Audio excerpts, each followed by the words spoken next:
안녕하세요. 생생법률쇼 진행을 맡은 양지민입니다. 법과 친해지는 제법 좋은 방법 생생법률쇼에서는요. 오늘도 크고 작은 법률 문제로 어려움을 겪고 있는 여러분들을 위한 법률 상담은 물론이고요.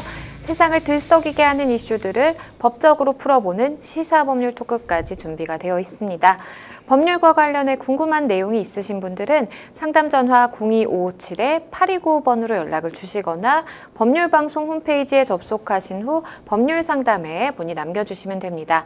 그리고 아래 나가는 메일로도 상담 문의 받고 있습니다. 각 분야의 전문 변호사가 무료로 성심성의껏 상담을 해드리니까요. 많은 참여 부탁드립니다.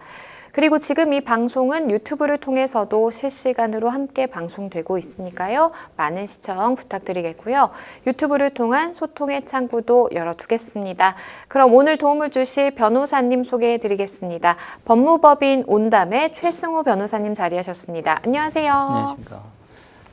안녕하십니까. 법무법인 온담의 최승호 변호사입니다. 네, 오늘 최승호 변호사님과 함께 시작해 보도록 하겠습니다. 생생법률쇼, 그럼 오늘 접수된 상담 내용부터 함께 만나보시죠.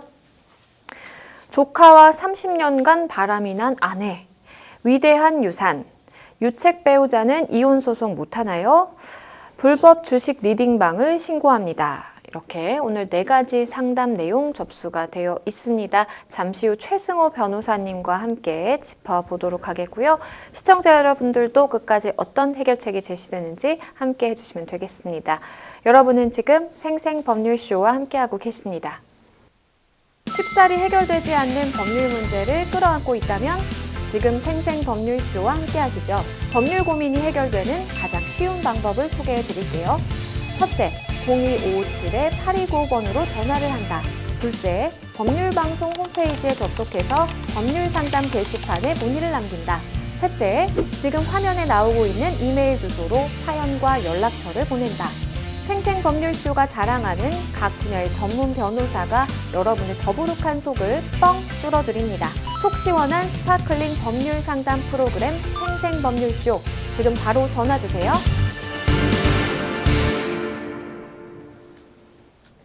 네, 매일 법과 관련된 상식에 대해서 알아보는 시간 준비했는데요. 수요일에는요, 변호사가 알려주는 실전 소송 팁 을지로 시간 마련해 봤습니다.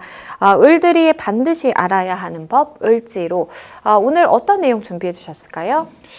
오늘은 채무 관련 소송을 당했을 경우에 혹은 뭐 채무가 너무 많아서 상환이 힘들 경우에 뭐 일반적으로 법원에서는 회생제도나 뭐 파산제도를 이용하고 있는데 금융 관련된 이제 신용회복위원회에서 운용을 하고 있는 채무 상환에 의한 채무 조정 제도에 대해서 준비를 했습니다. 네, 채무 조정이라는 말씀을 해주셨는데 채무 조정이 구체적으로 어떤 내용일까요? 대출금 등이 뭐 3개월 이상 연체되어 있거나 그런 경우에는 이제 채무 감면이나 상환기간 연장 등을 통해서 안정적인 채무 상환을 지원하고 있는 신용회복위원회 사전 채무 조정 제도입니다. 네. 당연히 신용카드 대금 혹은 아니면 은행 등에서 대출을 받은 후에 변제하지 못한 금융채무 불이행자, 옛날에는 이제 신용불량자라고 불렀죠. 네. 그런 부분에 대해서 이제 상환기간 연장이나 분할 상환 혹은 상환 유예, 채무 감면 등을 지원함으로써 경제적으로 재기를 할 수 있도록 지원하는 제도고요. 신용회복위원회 전국지부 또는 사이버 상담부를 통해서 채무 조정, 즉 개인 워크아웃 제도를 이용을 할 수가 있습니다. 그래서 물론 접수만 한다고 해서 되는 것이 아니라 이제 심의위원회에 의결하고 채권 금융기관의 과반수 동의가 확보되면 이제 채무 조정안이 확정이 되는 것이죠.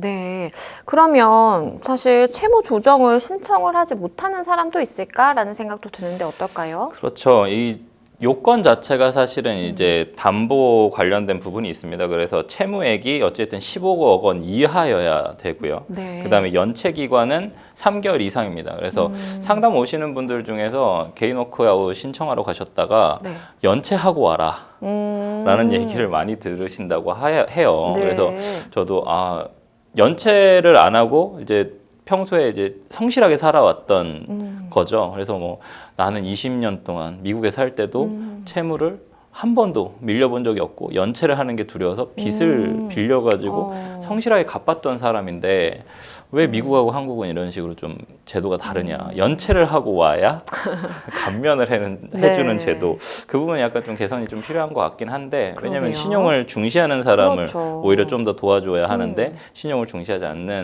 않아야만 이제 구제를 해준다라는 거니까 어떻게 보면 약간 좀 모순될 수 있죠. 그래서 채무액 15억 원 이하이거나 이제 무담보 채무 같은 경우는 5억 원 이하, 그다음에 담보 채무 같은 경우는 10억 원 이하여야 하고요. 네. 뭐 만약에 이제 6개월 내에, 그러니까 갑자기 뭐 예를 들어서 채무를 갑자기 끌어다 쓴 겁니다. 네. 뭐 예를 들어서 뭐 주식 투자를 하려고 했다거나 뭐 이런 경우에는 또 안 되겠죠. 그래서 6개월 이내에 신규로 발행한 채무가 30% 이하여야 하고요. 물론 연체 상태가 아닌 경우에도 뭔가 6개월 동안 뭐 실업자였다거나 혹은 아니면 무급휴직자였거나 폐업자였거나 혹은 아니면 신청 전 1개월에서 3개월 이상 입원 치료가 필요한 질병을 겪고 있다거나 혹은 아니면 신청일 현재 개인 신용 평점이 하위 10%인 채무자 혹은 아니면 신청일 현재 최근 6개월 이내에 채권 금융회사의 5일 이상 연체한 횟수가 3회 이상인 채무자, 재난관리법상 어쨌든 재난에 해당되는 상황에 이렇게 처해 있는 분들 같은 경우에는 아까 말씀드렸던 연체 상태가 아닌 경우에도 채무 조정 제도를 이용을 할 수가 있습니다. 물론 이제 조정 대상에서 좀 빠지시는 분들도 또 계시는 것 같아요. 네. 이 빠지시는 분들은 좀 상식적으로 생각하면 좀 이해는 좀 갑니다. 그래서 이제 만약에 신용회복 지원 협약에 의해서 채무 조정에 준하는 정도로 상환 조건이 변경을 한번 해준 사람, 아니면 정책자금 대출 등 이제 법률에 의해서 채무 조정이 제한되는 경우, 그러니까 법률에 의해서 채무 조정을 할 수 없다. 네. 이런 식으로 되어 있는 대상자들이시거나 혹은 아니면 기타 신용회복 지원 협약상 채무 조정이 제한되는 채무. 이런 경우에는 이제 지원 대상에서 뭐 채무 형식에서 좀 제외가 되는 거죠. 그러면 실제로 채무 조정과 혜택을 통해서 좀 도움을 받은 사례가 있다면 좀 소개를 해주시죠. 지금 우선 그 신용회복위원회에서 개인 워크아웃 제도를 이용해서 이제 채무가 좀 탕감된 A씨 얘기를 좀 하자면요. 네. 최근에 취업에 성공을 했는데 어쨌든 자녀가 있었던 겁니다. 그래서 칼퇴근을 하더라도 자녀의 어찌됐든 유치원 하원 시간을 맞추기가 좀 빠듯해가지고 이제 A씨한테는 이제 양육 공백에 대해서 이제 신복이 신용회복위원회에 신청을 해서 관할 주민센터에 돌봄 서비스 지원을 연계를 해줬습니다. 그러니까는 우리나라 시스템 중에 좀 잘 되어 있는 부분이 서로 양쪽에서 관할 지자체와 신용회복위원회에서 서로가 필요한 제도를 연계해주는 서비스가 있습니다. 쌍방향으로 지원을 해주는 서비스가 있어서 만약에 주민센터에 찾아오시는 분이 신용회복을 해야 되는 개인 워크아웃 제도를 이용을 해야 되는 상황이면 그쪽에 연결을 해주고 개인 워크아웃 제도를 이용하시는 분들 중에서 지금 케이스처럼 뭐 양육이나 돌봄 서비스가 필요하신 분들이 있다고 하면 지자체에 바로 연결을 해주는 네. 그래서 양쪽 다 서비스를 받을 수 있는 그런 제도들이 있습니다. 그래서 이 양방향 연계 서비스를 통해서 좀 구제되고 조금 더 도움을 받았던 케이스들이 있고요. 이 부분이 이제 좀 소개할 만한 부분이고 사실은 상당히 이용자 수가 급증하고 있는 부분이라서 시민분들께서 좀 이용을 하셨으면 좋겠는데 2021년 한 해에만 18,298건으로 양방향 연계 서비스가 제공을 했는데 네. 퍼센테이지가 무려 이제 13,000%가 증가한 케이스입니다. 그래서 최근에 아주 빠르게 지자체의 어떻게 보면 성공 사업일 수 있죠. 그래서 시민들의 복지 서비스를 위해서 많은 부분들 제공하고 있으니까 잘 이용하셨으면 좋겠습니다. 네, 이렇게 변호사님께서 소개해 주신 이 신용회복, 복지, 양방향 연계 서비스. 혹시나 이제 도움이 필요하신 분들 같은 경우에는 이 서비스를 이용해 보셔도 참 좋겠다라는 생각이 드는데요. 오늘은 채무에 시달리는 시청자분들에게 실질적으로 도움이 될 수 있는 채무 조정에 대해서 알아봤습니다. 네, 을들이 알아야 하는 법, 을지로 여기까지 만나보도록 하겠고요. 지금부터는 저희 생생법률쇼가 자랑하는 코너죠. 무료 법률 상담으로 넘어가 보도록 하겠습니다. 첫 번째 상담 전화 연결이 되어 있는데요. 한번 만나보겠습니다. 네, 여보세요? 여보세요? 네, 잘 들리시나요? 예, 잘 들립니다. 네, 저희가 지금 이 시스템이 소리가 소음이 발생하고 있는 관계로 조금 혹시 자리를 옮기거나 해주실 수 있으실까요? 예, 잠시만요. 네. 옮겼는데도 소리. 네. 이제 괜찮습니다. 이제 괜찮으세요? 네네. 네. 일단은 저희가 진행을 해보도록 하겠습니다. 일단 어떤 사연으로 전화를 주셨을까요? 이게 제 지인분이요. 저희 동네 이제 지인분이신데, 그분의 아내분이 조카랑 네. 30년 동안 이렇게 좀 바람이 났다고 하시더라고요. 네. 말씀 예. 중에 죄송한데 저희가 지금 소음이 계속 발생하고 있어서 네. 네, 혹시 자리를 좀 다른 곳으로 한번 이동을 해 주실 수 있을까요? 네, 바깥은 예. 계속 왔다 갔다, 선생님, 왔다 갔다 다운로드 오셨는데요. 네. 이동을 하셨는데도 그러다 보니까 일단은 저희가 이제 좀 괜찮으신 것 같은데 혹시 괜찮으실까요? 들리세요? 예, 잘 들립니다. 네. 제 쪽에서도 소음이 나는데요?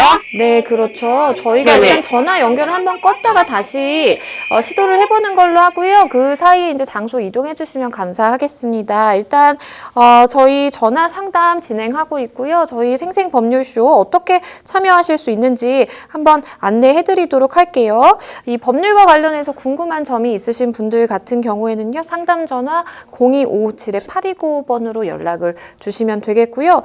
그리고 법률방송 홈페이지를 통해서도 참여를 해보실 수 있습니다. 홈페이지에 이렇게 접속하시면 법률 상담이라는 코너가 있는데요. 거기에 이제 궁금하신 점 남겨주시면 되겠고요. 그리고 이제 저희가 이메일 안내 지금 드리는 이메일 안내에도 저기에 이제 메일을 보내주시면 저희가 다 이제 확인을 하고 소개를 해드리니까요. 많은 참여 부탁드립니다. 저희 지금 전화 연결이 된 것 같은데요. 한번 다시 시도해 보겠습니다. 네, 여보세요? 네, 여보세요? 네, 이제 잘 들리는 것 같아요. 네네네. 네, 궁금하신 점 다시 한번 말씀해 주시겠어요?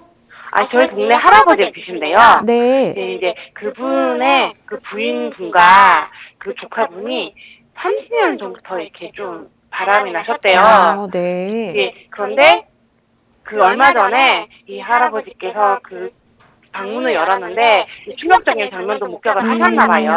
네. 근데 사실 이제 이게 알게 된 것도 불과 지난 2월에 알게 되셨대요. 그런 일이 있었다는 거를. 네. 그래서 이분이 이제 가통법으로 처벌이 가능한지 물어보시는데, 그러니까 제가 또 알기로는 가통법이 없어진 걸로 알고 있거든요. 네네. 그래서 그래도 어떻게라도 이렇게 이분 너무 괘씸해서 어떻게 처벌할 수 없냐라고 하시는데 제가 그걸 대신 좀 듣고 말씀드리려고 전화드렸어요. 네, 일단은 말씀 주신 바에 따르면은 굉장히 오랜 시간 전부터 한 30년 정도 전부터 이제 지금 우리 상담자분께서 알고 계신 그 할아버님의 이제 부인 되시는 분이 이제 소위 말해서 바람이 났다, 뭔가 부정행위가 있었다라고 이제 지금 말씀을 주셨고요. 그런데 이제 올해 2월에 알게 되셨다, 이 사실관계에 대해서 이렇게 말씀을 주셨습니다. 제 옆에 최승호 변호사님 자리에 계신데요. 말씀 나눠보실게요.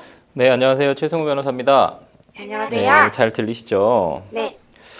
어떻게 조카와 이제 어떻게 관계가 되죠? 우선은 아까 말씀하신 것처럼 간통죄는 2015년에 헌법재판소에서 이제 위헌 판결을 받아서 2016년에 폐지가 됐습니다. 그래서 이제 형사처벌은 불가능할 것 같고요.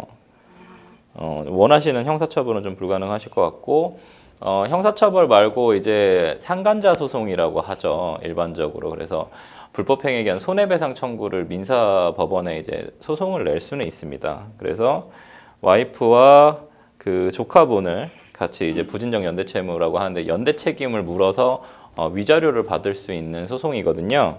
네.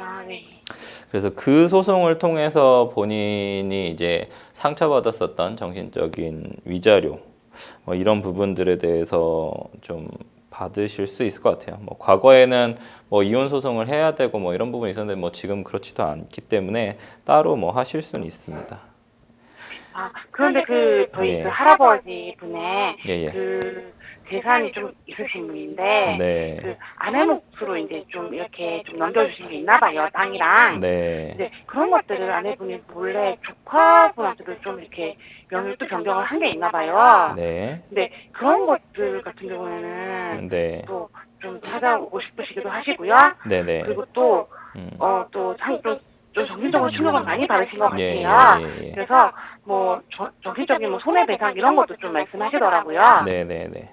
아까 말씀드렸던 정신적인 충격 관련된 부분에서는 우선 진단서나 그다음에 이제 진료비 영수증, 그다음에 뭐 치료비 영수증 이런 부분들이 좀 필요할 것 같은데 만약에 그런 부분들이 있으시면은 증거로 첨부해가지고 아까 말씀드렸던 불법행위에 대한 손해배상 청구를 좀 하셨으면 좋겠고요. 그 아내 몫으로 증여를, 그러니까 한마디로 사전 증여를 하셨었던 부분이 이제 조카한테 언제 넘어갔느냐가 사실은 또 중요할 것 같아요. 그래서 네. 조카분한테 만약에 꽤 오래 전에 넘어갔다라고 하면 저희가 흔히 얘기하는 이제 민법상 사행위 취소 소송이라는 걸 할 수가 있는데 사행위 취소 소송 같은 경우에는 채권자 취소권을 활용을 해서 하는 건데 기간도 제한이 있어요. 그래서 3년이라는 시간이 또 있기 때문에 그 부분을 이제 또 제기를 할 수 있는지 부분은 좀 법리적으로 좀 따져봐야 될 것 같습니다. 근데 원칙적으로는 재산이 제 만약에 소유권이 됐다고 하면 내 소유권을 관리하거나 처분할 수 있는 권한은 자신에게 있기 때문에 아내분한테 만약에 아무런 증여 계약을 할 때나 이럴 때 신탁행위를 한다거나 했을 때 뭔가 조건을 부과한 조건부 증여가 아니라고 한다면 그냥 단순히 소유권이 다 넘어갔다라고 볼 수가 있죠. 그러면 이제 소유권이 다 넘어갔다고 하면 그 부분에 대해서 처분을 할 수 있는 권한도 아내분한테 다 있는 거고요. 그럼 그 아내분이 만약에 이제 조카분한테 줬다라고 하면 자신의 재산을 그냥 단순히 처분한 행위이기 때문에 그 처분한 행위 자체에 관여를 할 수는 없습니다. 그래서 네. 또 어르신이 네네. 황혼 이혼도 나이가 70이 넘으셨거든요. 네네. 황혼 이혼도 하시고 싶다 하셨는데, 네네. 이 황혼 이혼을 하시게 되면, 네네. 한 가지 소송과 별도로 진행이 되는 건가요? 그렇죠. 근데 일반적으로 만약에 이혼 소송하고 상간자 소송을 같이 진행하신다고 하면 통상적으로는 와이프분을 상대로 한 이혼 소송에 상간 소송이 들어갈 겁니다. 같이 심리를 하게 될 거고요. 그 다음에 이제 조카분을 상대로 한 상간 소송에서는 별도로 소송이 진행될 거고요. 그렇구나. 너무 복잡한 상황이. 물론 이제 이혼 소송만 따로 하고 그 다음에 상간 소송을 그 와이프분하고 조카를 묶어서 예를 들어서 손해배상 소송을 아내분하고 조카분을 묶어서 부진적 연대채무로 그 손해배상 소송을 또 따로 할 수는 있습니다. 그러니까 이혼 소송하고 상간 소송을 별도로 소송을 할 수도 있고 근데 통상적으로 이혼을 청구를 하면서 상간 소송을 같이 하기 때문에 와이프분 같은 경우에는 이혼 소송하고 상간 소송이 같이 병합돼 가지고 심리될 가능성이 매우 높고요. 조카 부분만 이제 따로 떨어져 가지고 상간 소송을 하게 되는 경우들이 일반적인 소송의 형태이다라는 부분을 말씀드리는 겁니다. 어르신들은 또 사기로 이렇게 그 조카를 이렇게 좀 이렇게 징하고 싶다고 하시더라고요. 조카를 사기로요? 예. 왜냐하면 또 얘기를 들어보니까 네네. 그 조카가 이제 그 집에서 좀 지원을 많이 받았나 봐요. 네네. 그래서 아내분도 본인이 다른 데 쓸 돈이라고 하고 그 조카한테 보내고 이런 것도 많았나 봐요. 근데 그게 사기가 되는 게 맞나요? 사기를 하면은 기망행위를 하고 그거에 대해서 이제 상대편이 착오를 한마디로 그 할아버지 분이 착오를 일으켜가지고 처분행위를 해줘야 되거든요. 근데 물론 아내분한테 만약에 처분행위를 했다면 제3자 어쨌든 사기가 되니까 가능은 합니다. 근데 지금 같은 경우에는 아내한테 준 재산을 아내가 조카에게 처분한 처분행위 자체는 사실 사기라고 보기는 좀 어렵겠죠. 근데 이제 할아버지가 조카한테 사기를 당해서 한마디로 기망을 당해서 어떤 처분행위를 했는지가 조금 더 명확해져야 될 것 같아요. 근데 방금 하신 얘기에는 그렇게는 안 들려서 혹시 다시 한번 얘기해 주시겠어요? 어떤 사기를 당하셨는지? 이제 그 조카분이 예.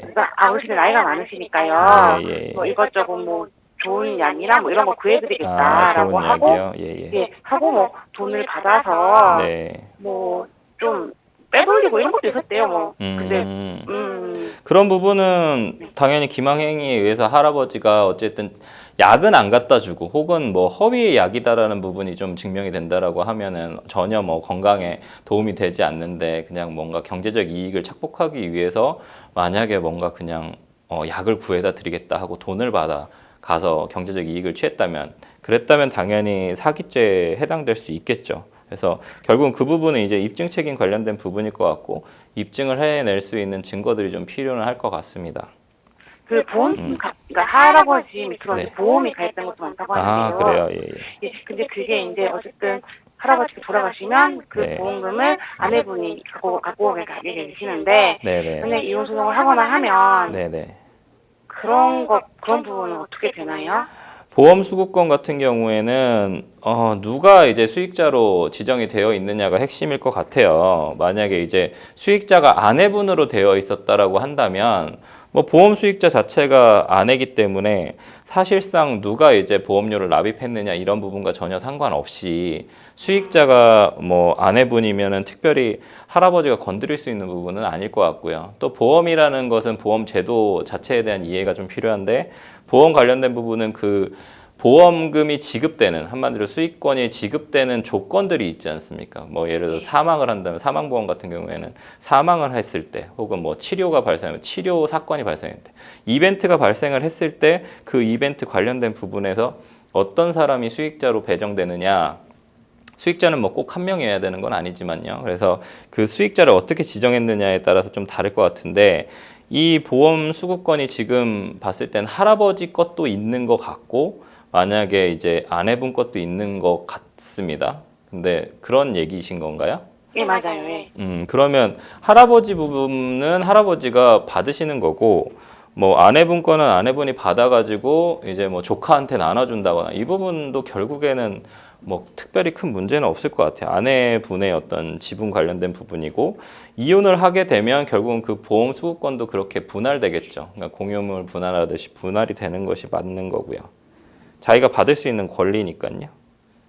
아, 네. 네. 근데 물론 뭐 네. 뭔가 이제 여러 가지 좀 법적인 부분이 많이 엮여 있어서 최대한 뭐 아내분의 기망행, 뭐 아내분이 결혼 생활을 하면서 나를 속였다거나 근데 결혼을 할 때 속인 게 또 아니기 때문에 결혼 중간에 또 나타난 어떤 뭐 같이 생활을 하면서 나타난 행위이기 때문에 단순히 위자료 관련된 부분이 조금 가미될 뿐이지 어떤 재산 분할을 한다거나 혹은 아니면 아내분 명의로 되어 있는 재산을 조카한테 처분하는 처분 행위를 막을 수 있다거나 그런 것들로는 좀 보이지는 않거든요. 그래서 결론적으로는 아내분하고 또 그 할아버지 분이 30년을 살았으면 10년이 또 넘었기 때문에 재산 분할 관련된 부분도 결국은 어느 정도 정해지게 될 거고요. 이 비율 나눠야 되는 비율도 좀 정해질 것 같고 그렇다면 사실은 아내분한테 보장되는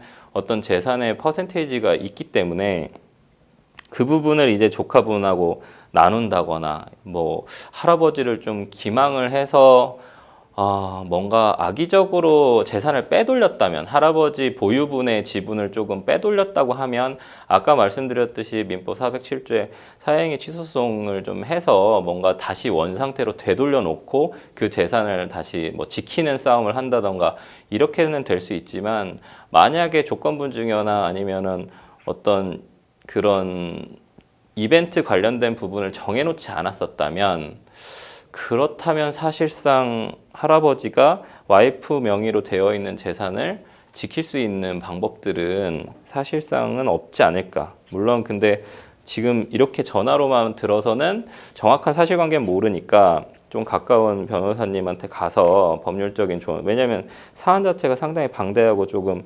복잡하거든요. 그래서 여기서 발생할 수 있는 여러 가지 증거 자료들이나 서류들 또 여러 가지로 분파될 수 있는 사실관계들도 상당히 많기 때문에 이건 상당히 일반적 그냥 좀 커요. 좀 약간 거시적인 부분으로만 말씀을 들어서 구체적으로 사안들을 좀 들여다보고 조금 더 조언을 들으시면 좀 더 좋을 것 같아요. 그래가지고 네네. 예, 가까운 변호사한테 가셔가지고 변호사님한테 가서 법률적 조언을 좀 들으시는 게 조금 더 많이 도움이 될 것 같습니다. 알겠습니다. 네네. 네, 오늘 전화 주셔서 감사합니다. 네, 감사합니다. 네, 변호사님께서 자세하게 잘 설명을 해주셨는데요. 마지막으로 뭐 조언 주신다면 한마디 부탁드릴까요? 사안 자체가 조금 다양한 부분이 발생을 하고 있어요. 그래서 네. 뭐 징역계약을 취소한다거나 혹은 아니면 이혼 소송을 한다거나 상간 소송을 한다거나 또 보험 관련된 부분에서 보험 수급을 누가 해야 되고 그 보험 수익자를 변경하는, 왜냐면 아까 말씀드리지는 않았습니다만 수익자 지금 변경할 수도 있거든요. 예를 들어서 와이프분이 수익자로 되어 있는데 만약에 보험 계약자 자체가 이제 할아버지시고 보험료를 계속 할아버지가 납입했다면 수익자 변경을 할 수 있습니다. 그렇기 때문에 수익자 변경해서 그 수급 자체를 막아버릴 수 있는 그런 뭐 수단도 있기 때문에 여러 가지로 사실은 법률적으로 변화무쌍한 지금 케이스인 것 같아요. 그래서 이런 부분에 있어서는 좀 법률 조력을 받으시는 게, 전문가의 조력을 좀 받으시는 게 이 사안을 본인한테 유리하게 혹은 아니면 본인이 원하는 대로 끌고 갈 수 있는 지름길이다. 그러니까 뭐 네이버나 이런 좀 인터넷에 찾아보시지 마시고 네. 네, 전문가의 조언을 좀 들으시기를 추천드리겠습니다. 네, 변호사님께서 말씀해 주신 사항 참고하셔서 대응하시면 좋겠습니다. 여러분은 지금 생생법률쇼와 함께하고 계십니다. 쉽사리 해결되지 않는 법률 문제를 끌어안고 있다면 지금 생생법률쇼와 함께하시죠. 법률 고민이 해결되는 가장 쉬운 방법을 소개해 드릴게요. 첫째, 02557-8295번으로 전화를 한다. 둘째, 법률방송 홈페이지에 접속해서 법률상담 게시판에 문의를 남긴다. 셋째, 지금 화면에 나오고 있는 이메일 주소로 사연과 연락처를 보낸다. 생생법률쇼가 자랑하는 각 분야의 전문 변호사가 여러분의 더부룩한 속을 뻥 뚫어드립니다. 속 시원한 스파클링 법률 상담 프로그램 생생법률쇼, 지금 바로 전화 주세요. 네, 저희는 다음 상담으로 넘어가 보겠습니다. 다음 법률방송 이메일을 통해 접수된 내용입니다. 함께 보시죠. 저는 남편과 헤어진 후 고등학생 아들을 혼자 키우고 있습니다. 그런데 2년 전 건강검진에서 암이 발견됐고 수술을 한 적이 있습니다. 지금은 완치됐지만 아프고 난 후 제가 세상을 떠난 후가 걱정이 됩니다. 전 남편은 사업 실패로 경제적 능력이 없는 상태인데요. 만약 제가 먼저 떠난다면 아들에게 남겨진 상속재산이 제대로 지켜질 수 있을지 고민입니다. 제가 없어도 아들에게 남겨진 재산이 전 남편이나 다른 사람들로부터 잘 지켜져서 아들이 잘 성장하는 데 밑거름이 되었으면 좋겠는데요. 그런 방법이 있을까요? 일단은 뭐 암 진단을 받으셨다라는 말씀을 해주셨고, 그러다 보니까 당장 이 홀로 남겨질 아들에 대한 걱정이 좀 크신 것 같습니다. 이 사연 좀 어떻게 보셨나요? 우선 뭐 죽음을 눈앞에 두고 걱정되는 자녀 생각에 고심이 되는 어머니의 그 마음이 너무 좀 안타깝고 자녀를 사랑하는 마음이 좀 스튜디오까지 좀 전해지는 것 같습니다. 네. 그렇죠. 참 좀 안타까운 마음이 많이 드는데요. 일단은 법률적으로 필요한 부분들 하나하나 짚어보겠습니다. 일단 아버지가 경제적인 능력이 없는 상태다라는 말씀을 해주셨고요. 그러다 보니까 혹시 내 재산, 이제 미성년자인 아들에게 넘겨졌을 때 혹시나 이 아버지가 맘대로 갖다 쓰지 않을까, 아들이 결국 홀로 남겨졌는데 정말 이 돈을 남들이 다 어떻게 가져가는 거 아닐까라는 걱정이 드시는 것 같아요. 자녀가 미성년자인 경우에 상속재산 어떻게 관리가 될까요? 뭐 아시다시피 일반적으로 이제 친권자가 지정이 되면 이제 친권자로 아버지가 지정이 되겠죠. 만약에 미성년자인 경우에는요. 그런 경우에는 이제 친권자가 그 재산의 관리 처분권을 갖기 때문에 이제 지금 같은 경우에는 이혼을 한 전 남편이 네. 이제 어머니가 남겨준 유산은 이제 미성년자 당연히 소유로 되겠죠. 근데 이제 미성년자의 그 소유권이 있는 재산에 대해서 아버지가 미성년자의 재산을 관리 처분하는 어떤 그런 형태가 될 개연성이 매우 높은 것으로 보입니다. 이게 참 좀 안타까운 부분인 것 그쵸, 같아요. 그러면 이 남겨진 재산을 오로지 나의 아들만을 위해서 사용하게 할 수 있는 방법이 따로 있을까요?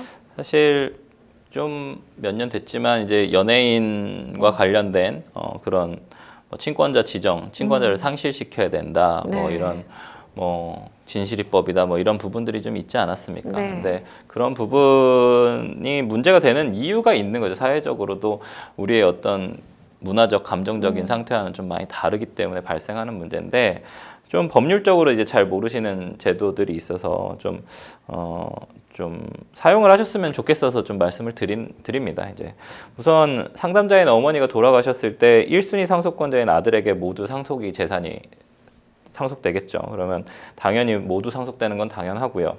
다만 그 상속 재산을 그 이후에 어떻게 쓰느냐는 이제 아들의 어떻게 보면 자유로운 권리죠. 만약에 아들이 아버지와 친합니다.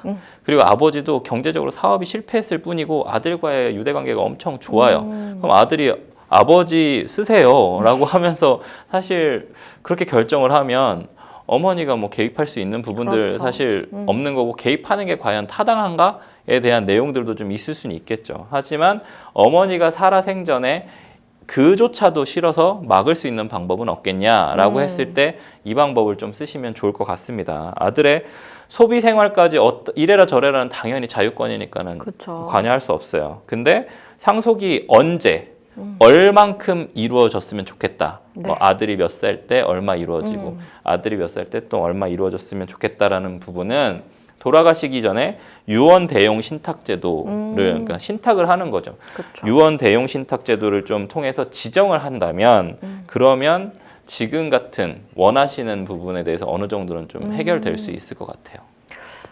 신탁에 대해서 언급을 해주셨는데요. 만약에 이 제도를 이용하게 된다면 어떤 좀 장점들을 생각해 볼 수 있을까요? 우선 유언 대용 신탁의 구조를 좀 아셔야 되는데 네. 신탁 관련된 부분은 우선 전문 금융기관에서 미성년인 아들에게 사전에 했었던 계약 내용으로 상속 재산을 살아생전에는 어머니가 본인의 의지대로 재산을 관리를 하다가 이제 사후에는 미리 정해놓은 상속 방식이나 계획대로 수익자에게 재산을 승계할 수 있습니다. 그러니까 아까 말씀드렸던 보험제도하고도 좀 비슷하죠. 이벤트가 발생을 하면 그 네. 이벤트 조건에 맞춰서 이제 조금씩 지불을 하는 형태인데 자산 관리 능력이 좀 없는 미성년자인 자녀에게 상속 재산을 좀 안전하게 지키는데 유용한 계약으로 쓰일 수 있겠습니다.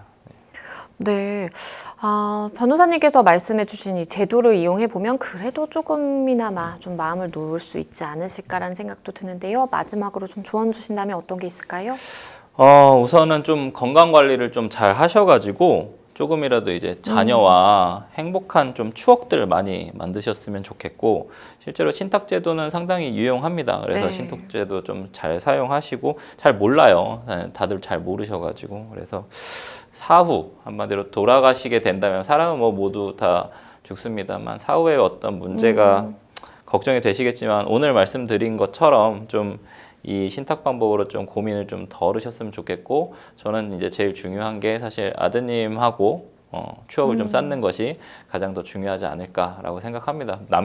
재산을 남겨놓고 가시는 것보다는 아들과 함께 보내는 시간들이 더 중요하지 않을까라고 생각합니다. 네, 변호사님께서 말씀해 주신 그 신탁 제도에 대해서 좀 잘 알아보시면 좋겠고요. 말씀 주신 것처럼 아드님과의 또 추억도 많이 남기시는 것에 또 노력을 해보시면 좋을 것 같습니다. 저희는 또 다음 상담으로 넘어가 보겠습니다. 다음 법률방송 이메일을 통해 접수된 내용입니다. 함께 보시죠. 애정 없는 결혼 생활에 지칠 때쯤 우연히 동문회에서 만난 동창과 사랑에 빠졌습니다. 몇 번의 만남을 가졌는데 남편에게 들켰고 결국 제가 아이를 데리고 친정으로 왔습니다. 남편이 이혼은 절대로 안 해준다고 해요. 거기까지는 괜찮은데 옆집 아주머니가 요즘 제가 왜 안 보이냐고 하니 와이프가 바람 피워서 따로 산다고 다 소문을 냈더라고요.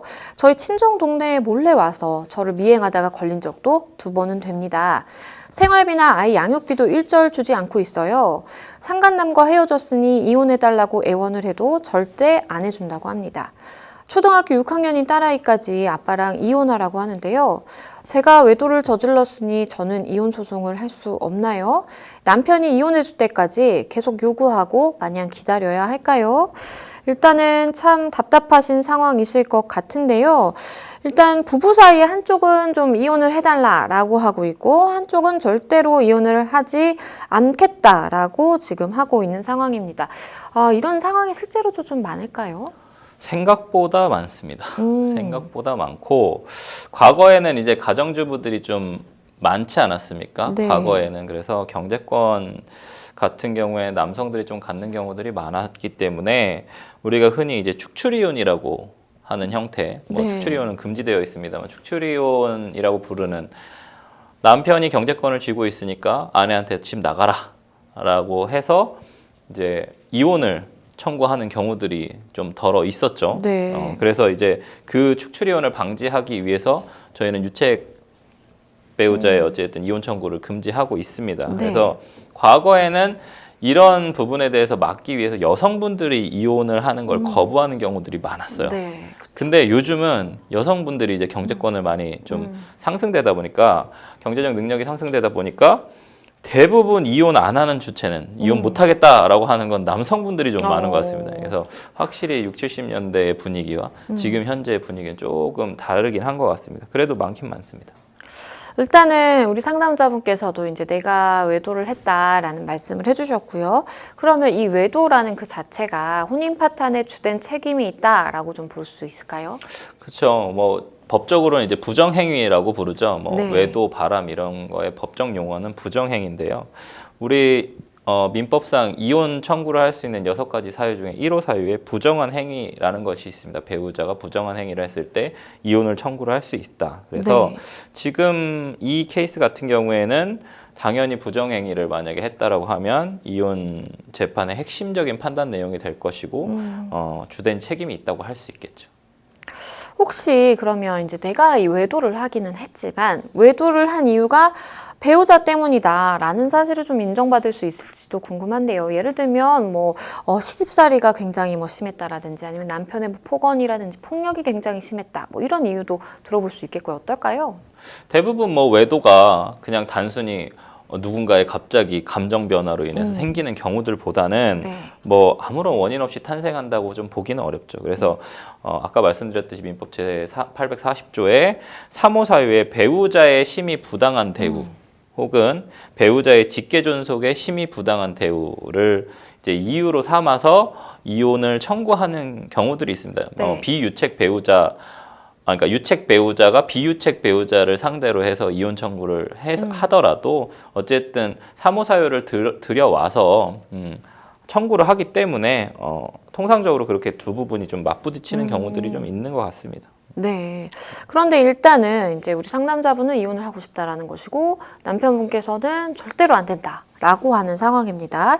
외도를 한 당사자가 우리 상담자분이기 때문에 결국에는 이혼 소송 진행할 수 없다라고 봐야 될까요?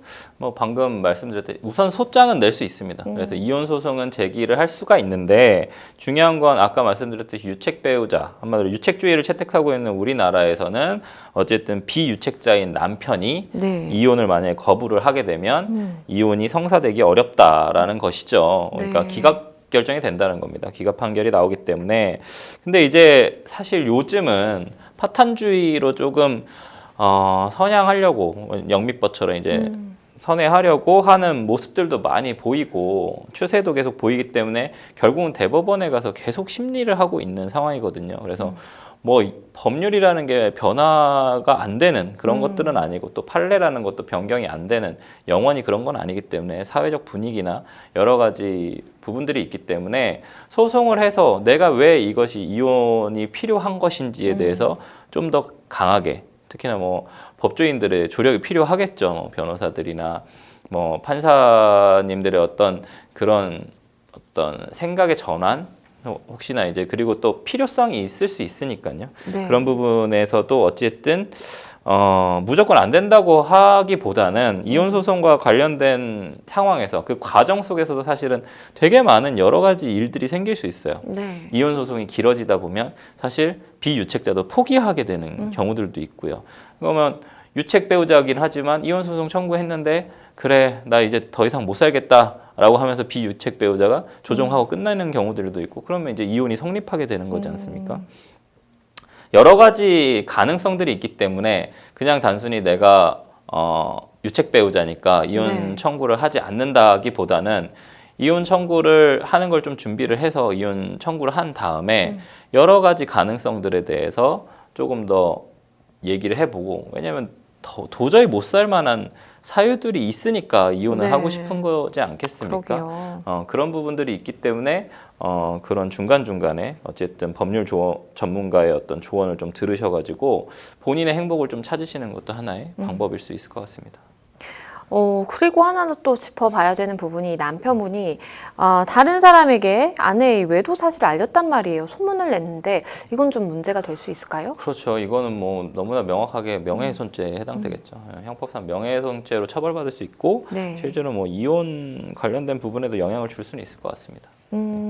그리고 현재 별거 중인 상황인데 이제 생활비라든지 아니면 아이 양육비에 대해서 전혀 지급이 되지 않고 있다라는 말씀을 주셨어요. 이건 어떻게 봐야 될까요? 이 부분은 이제 사전처분 신청하셔야 되겠죠. 사전처분 신청 안 하시면은 나중에 이제 추후에 이혼 소송 제기하시면서 못 받은 과거의 양육비나 이런 부분들에 대해서 청구는 할 수 있겠지만 지금 당장 만약에 이혼 소송 제기하신다고 하면 양육비 관련된 부분 사전처분 신청하셔야 될 것 같고 당연히 이런 어떤 의무 자신이 가지고 있는 남편으로서의 혹은 아이들의 아빠로서의 의무를 다하지 않았다, 일차적 부양 의무를 다하지 않았다라고 한다면 그 부분에 대해서 당연히 이혼 소송을 하는데 충분히 문제를 삼을 수 있는 부분으로 보입니다.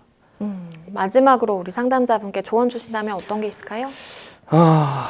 뭐 이혼뿐만이 아니라 그로 인해서 어쨌든 파생되는 여러 가지 법률 관계들이 복잡합니다. 이혼 네. 소송이 그냥 단순히 이혼한다 안 한다 이런 부분뿐만이 아니라 사실은 감정적으로도 상당히 힘들고요. 변호사들도 사실은 제일 힘든 소송이 이혼 소송입니다. 그러니까 이게 그냥 단순히 그래 우리 이혼하자, 재산 분할 얼마 하자, 위자료 얼마 하고 양육권과 양육 뭐 친권을 이렇게 하자. 너무 조항으로만 보면 되게 심플하거든요. 그리고 되게 쉽게 끝날 수 있을 것 같지만 이혼은 감정이 사실 가미되는. 왜냐하면 우리가 그만큼 믿었었던 상대방이기 때문에 믿지 않으면 사실 실망할 일도 없고 금방 쉽게 갈라설 수 있지만 오랫동안 함께 많은 것들을 공유하고 함께 살아왔던 사람이고 신뢰했던 사람이기 때문에 그만큼 배신감도 더 크고 그 부분에 대해서 감정적인 부분, 이성적인 부분으로 재판을 해야 되는데 감성적인 부분이 많이 가미가 되니까 그 부분을 잘 돌보면서 함께 가야 되는 부분들이 있습니다. 그렇기 때문에 법률 전문가의 좀 심리적인 혹은 아니면 법률적인 조언을 좀 잘 들으시고 같이 좀 이 상황을 잘 해결하고 이겨낼 수 있는, 왜냐면 결국은 살아가는 게 더 중요하기 때문에 그렇죠. 더 잘 살아갈 수 있는 방법들을 좀 찾는 방향으로 전문가의 조언을 좀 받으셨으면 좋겠습니다. 네, 변호사님께서 말씀해주신 사항들 잘 참고하셔서 대응하시면 좋겠습니다. 저희는 또 다음 상담으로 넘어가 보겠습니다. 다음 법률방송 이메일을 통해 접수된 내용입니다. 최근 수익률 500%를 보장해 준다면서 주식 리딩방 가입을 권유하는 전화를 받게 됐는데요. 금융감독원에 정식 등록된 업체이고 고수익을 보장한다는 말에 넘어가 VIP 서비스에 유료 가입한 뒤 1대1로 종목, 매수 가격, 매도 시점 등에 대해 상담을 받았지만 결국 처음에 제시한 목표 수익률을 달성하지 못했습니다. 환불을 요구했는데 심지어 환불도 제대로 해주지 않고 있는데요. 제가 어떻게 대처를 할 수 있을까요? 불법 주식 리딩방 관련된 사연인데요. 이런 경우 굉장히 많이 본 것 같아요. 좀 어떻게 보셨어요? 너무 많죠. 사기꾼들이죠. 근데 일확천금의 꿈, 뭐 아마도 자본주의 사회에서 많은 분들이 가지고 있는 네. 그런 꿈일 거라고 생각을 하는데요. 이런 인간의 욕망을 자극해가지고 이용하는 약간 사기 행위들이 좀 기승을 부리고 있습니다. 뭐 주식뿐만이 아니라요. 그래서 얼마나 많으면 대한민국을 사기공화국이라고 부르겠습니다. 뭐 그러게요. 검사들도 뭐 그렇게 좀 보고 있는 부분이니까 좀 500%라는 말 들으셨을 때 좀 주의하셨어야 된다고 저는 봅니다. 그래서 좀 주의하셨으면 좋겠습니다. 네, 말씀해 주신 것처럼 이 금감원에 정식 등록된 업체다. 500%의 수익률을 보장한다라고 이렇게 광고를 했습니다.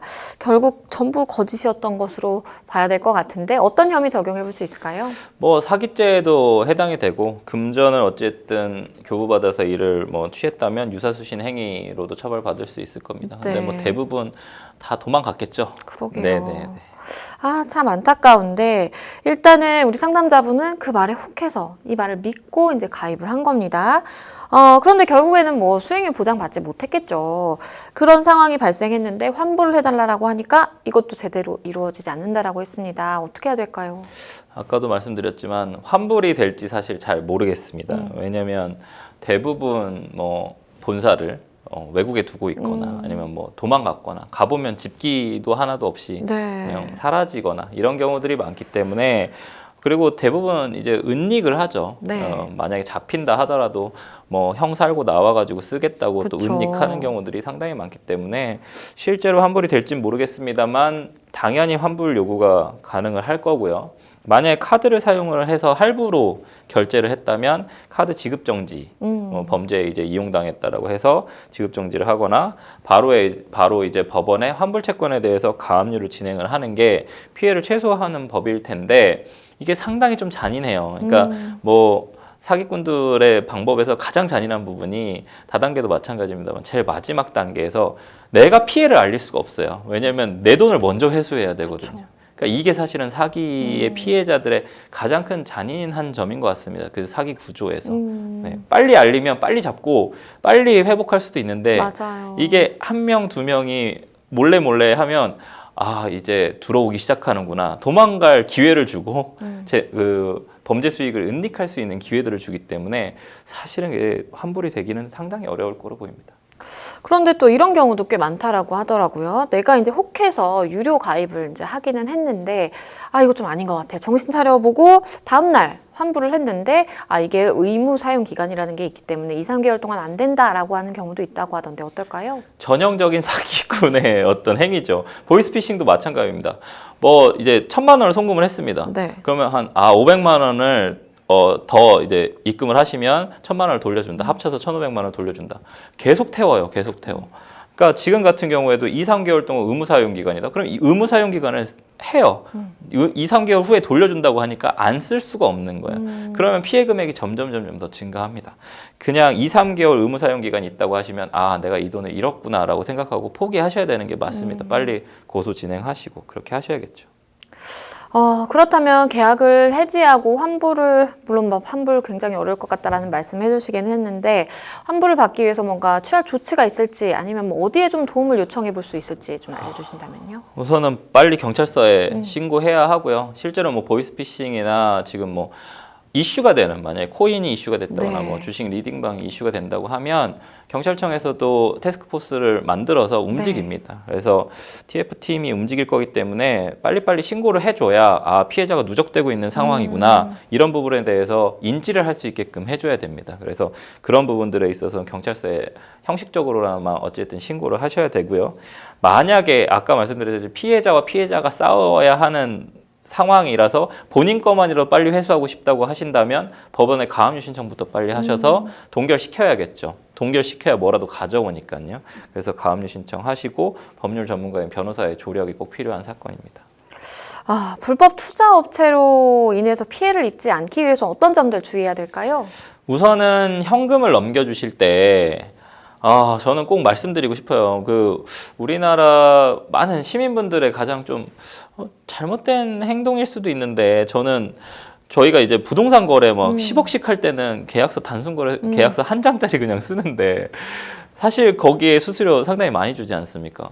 저는 내 인생에서 큰 돈이 오고 가는데 왜 변호사의 조력을 받지 않는지 모르겠어요. 변호사들이 생각보다 많이 착하거든요. 그러니까 절대 변호사들 좀 이렇게 좀 잘 이용하셨으면 좋겠어요. 그래서 뭐 100만 원 이상 이렇게 송금하시거나 뭔가 이벤트가 발생할 것 같으시면 가까운 변호사들한테 좀 여쭤보시고 변호사들 그렇게 막 다른 사기꾼들처럼 자기들 직이 걸려있기 때문에 뭐 이렇게 잘 안 알려주거나 고액의 비용을 뭐 받는다거나 이러지 않으니까 꼭 도움 받으셨으면 좋겠습니다. 네, 마지막으로 우리 상담자분께 조언 주신다면요. 일확천금의 꿈도 좋지만 세상에 돈 벌기가 쉽다면 모두가 부자가 됐겠죠. 근데 리스크를 테이킹해야 되는 그런 상황들이 온다고 하면요. 제가 방금 말씀드린 것처럼 다른 곳에 헛돈 쓰시지 마시고 변호사한테 쓰시는 돈은 사실 헛돈 아니거든요. 그러니까 꼭 변호사들한테 법률 전문가의 조력을 좀 받으셔가지고 인터넷만 찾아보시지 마시고 돈 몇십만 원 아깝다고 그냥 그렇게 하시지 마시고 변호사의 조력을 꼭 받으셔서 추후에 발생할 수 있는 리스크 좀 예방하셨으면 좋겠습니다. 네, 변호사님께서 말씀해 주신 사항 꼭 기억하시면 좋겠습니다. 네, 생생법률쇼 마칠 시간이 다 됐는데요. 오늘 함께해 주신 최승호 변호사님 감사합니다. 네, 오늘 저희가 준비한 순서 여기까지입니다. 시청해 주신 여러분 고맙습니다.